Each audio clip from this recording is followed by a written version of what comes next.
Good evening, Matt. It is Monday afternoon, and I just woke up from a well-needed nap. I recently have watched all of your 5 videos throughout the day today, and I believe that we had just talked about that you would do all these 5, and then I would do this like mega vlog thing that hopefully will make up for all of the vlogs that I missed, that we can get back on schedule this Tuesday, tomorrow actually. That's fun. So I'm really glad to hear all of the stuff about your, I think you called it a Disney moon, which I thought is just adorable. And it's just really cool that you got to go to Disney and do all of this cool stuff. And I do agree with you, it did kind of like, didn't really feel like you got the whole experience, but I'm really excited to hopefully one day go and check it out for myself. And so yeah. So for this one, I think I'm going to do like a mega Monday Top 5 vlog. I have 5 different topics, splitting into 2 categories. My recent tour that I went on, not my tour, but somebody else's tour I went to go see this past weekend, and all of the adventures surrounding that, and starting to play a Starfinder Pathfinder game. And if I've already talked about this, I apologize, but I've done some new stuff with it that I'm really excited about and am looking forward to tell you about.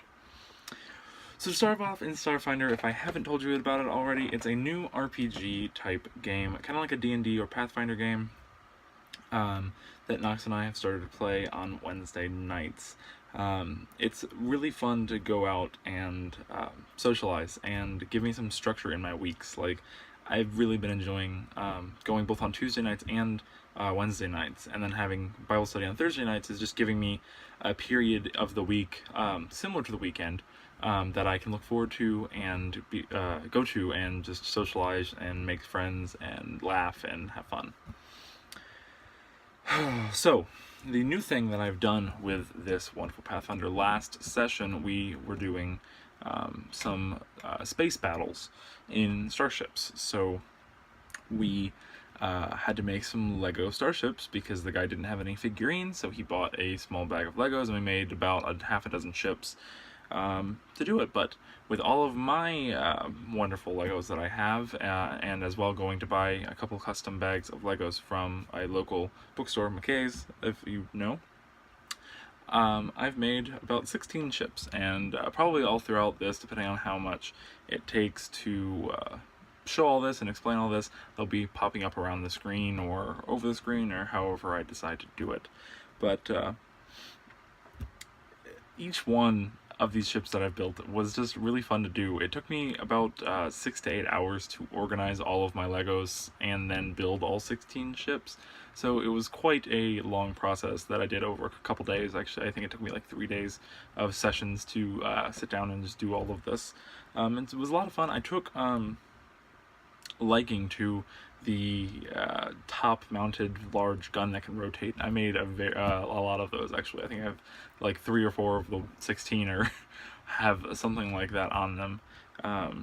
And overall, it just was really fun to kind of like throw together new ways to design a Lego and design a Lego ship, I should say, and all that. One thing that I found myself doing is I would do something really cool on one ship towards the end of building the ship, and then I would take that idea and use it again in a different ship, basing it a different way around it. So you might notice that in a couple ships that are like, oh, that has something very similar to that other ship. That's the reason why. So that is like about it for all of my Starfinder things. So on to the Markiplier tour that I went on to. So this past weekend, Nox and I went to a tour that was given on by a famous YouTuber, Markiplier. I'm sure you know of him, hopefully. Nox and I really, really love his content, and I absolutely love all of the stuff he does for charities and just all the games he plays. It's just all really awesome and really cool, and I love him as a person. And he's such a dorky, weird person just like us, so it's really nice. So his first stop in the October section of his tour was in Louisville? No.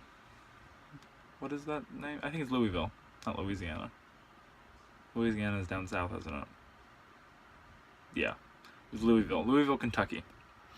And it was a lot of fun. The trip down there was about 7 to 8 hours with a stop for lunch and gas and stuff. I was about like 466 miles away, which was crazy, but it was well worth it because Saturday night was his tour, and Knox and I got VIP stuff, so we did a kind of intimate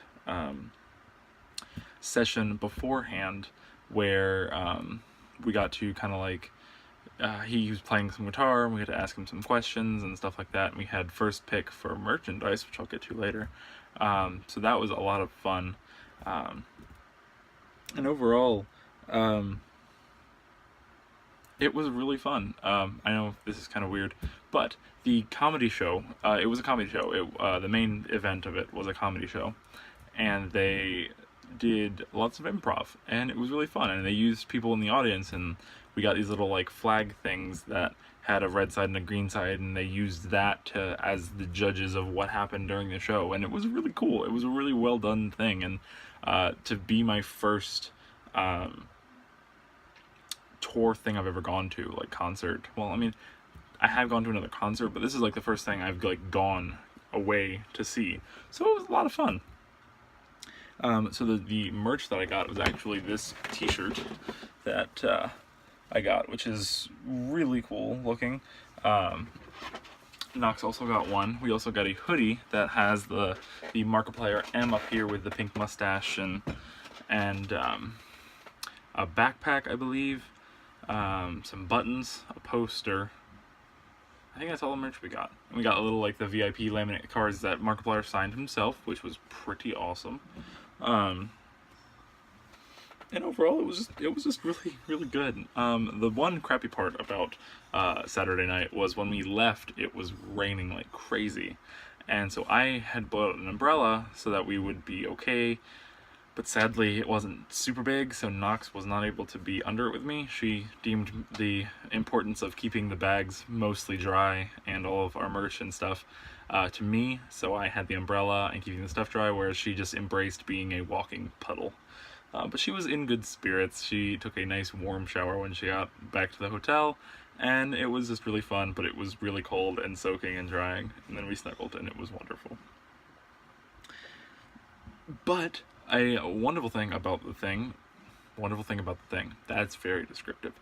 A wonderful event that happened while we were waiting in line to get our tickets for the tour is the people that waited in line behind us, through a various eavesdropping, talking, responding to each other's sentences and stuff, we actually became friends, which I guess that's how you normally socialize. You just eavesdrop on a sentence or on a conversation and start talking until you guys just keep talking together. It sounds really weird after I say that out loud.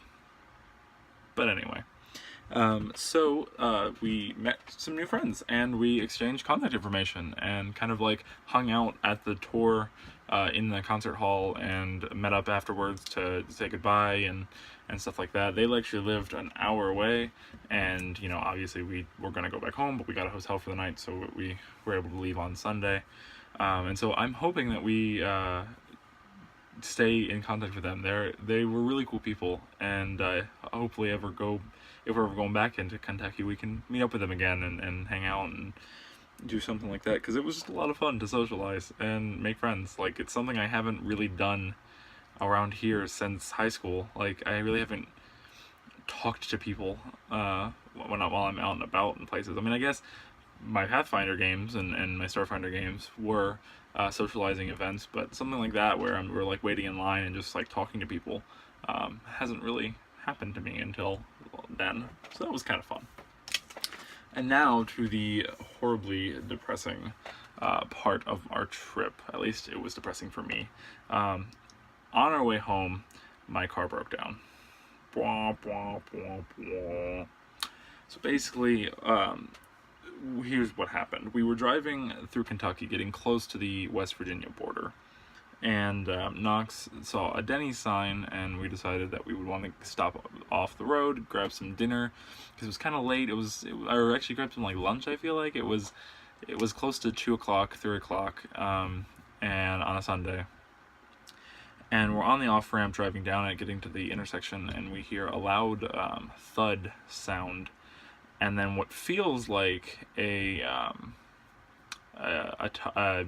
flat tire. So I figured, okay, whatever, I just hit something, my tire just, got flat. I hit a nail or something and it just punctured and then popped out and then just like blew or something. I don't know. I don't really know how it could have happened, but I was just going to change it. I had a spare and I was just going to keep going. Then in the process of taking my tire off, I noticed that the rim of the tire had been exploded inward on itself. There was a hole about like that big with the pieces like crunched in that was in my rim, in the inside of my rim, and I examined my wheel part where my tire attaches. I think it's the tire axle assembly is what it's called, and the brake caliper, and I'll show a picture somewhere. One of the bolts was missing, so it just pivoted on the other bolt that was down there, and so that kind of sucked and was not just a flat tire, so I could not fix that myself. So after searching around the Denny's area that was kind of up the hill, all of this is raining, like, by the way, so I'm getting drenched, and Knox was able to stay in the car for most of the part. After a while of asking people to take me to a hardware store, see if I can get a part to fix it, and to get back home, no one said anything. I was gonna try to get a cab company, but since we were kind of like in between towns, it would have cost $50 from the start to get out there and take me where I need to go and back.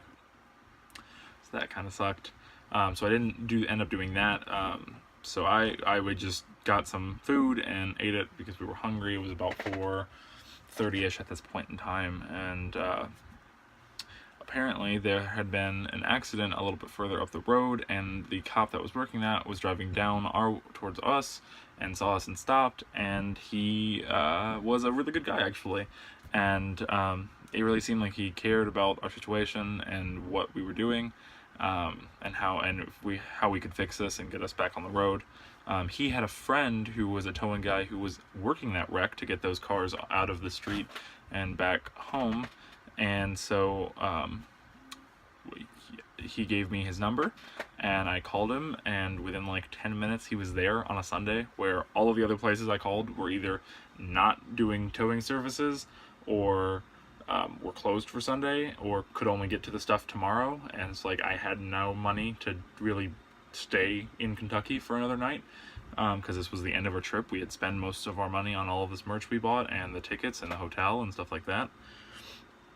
And so we got towed by this guy. He showed up in like 10 minutes after we had called him, and he towed us back to his service area while him and I were working on the truck. Well, really him. I was holding an umbrella trying to keep him mostly dry, but failing epically. And Knox and his wife were in their house staying dry, and actually made us some coffee to bring us out. This is all happening on a Sunday afternoon, which I thought was amazing. Not only did he fix the bolt that was missing, he replaced the other one, as well as the 2 slide bolts that got bent, as well as the whole rotor brake thing. It's like the big disc that disc brakes, or pad brakes clamp onto. He replaced that because that was close to being close to having a situation that would have been a lot worse than what happened to us.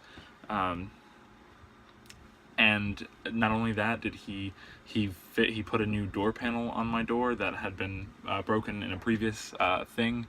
I don't know what happened. I guess just things broke, and then it eventually just all broke. So he fixed that. He replaced a couple small things inside my car that were like little like handles to lift things up and stuff like that. And he did it all for really cheap, like a tow and all of that. Oh, he also gave me a brand new tire because that other tire was just gone. Well, brand new. It was a tire that we were taking all of the parts off of that had a very similar amount of tread on the tire. So he basically just replaced my tire with one that was working for about the same amount of durability, and the tire left. He did all that for like $160. I could not thank this guy enough. Like, he was amazing. He did it in about an hour and a half from getting there to getting everything fixed. We got back on the road about 6:30 or about 6 o'clock. So all in all, it was really awesome experience. I hate that it had to happen, but you know, it was really good. Like, that was just a stroke of luck in the bad time. And you know, if that had happened, if we hadn't chosen to get off at that exit, there was a bridge coming up, and we would have that break thing would have happened on that bridge. So it could have been a lot worse than just being stuck on the side of the road for a couple hours and stuck in Kentucky for a couple more hours. But yeah, the guy was a great guy. If I'm ever in Louisiana again, I may just go check him out because he's got a lot of parts and we could fix some stuff on my car. He's just great, man. Like, it was amazing. I definitely know who I need to call if I break down in Kentucky again, at least on the side close to Virginia, or West Virginia. Sorry, I'm getting emotional thinking about all that. It was a very, very emotional time. And then we drove back in the rain. It was crazy raining. Like, it rained the entire time on our way home until we got into, like, North Carolina. And it let up when we got home, and we were able to get inside and get unpacked a little bit, enough to where Knox and I could fall asleep in our bed, and it was wonderful. And so, yeah.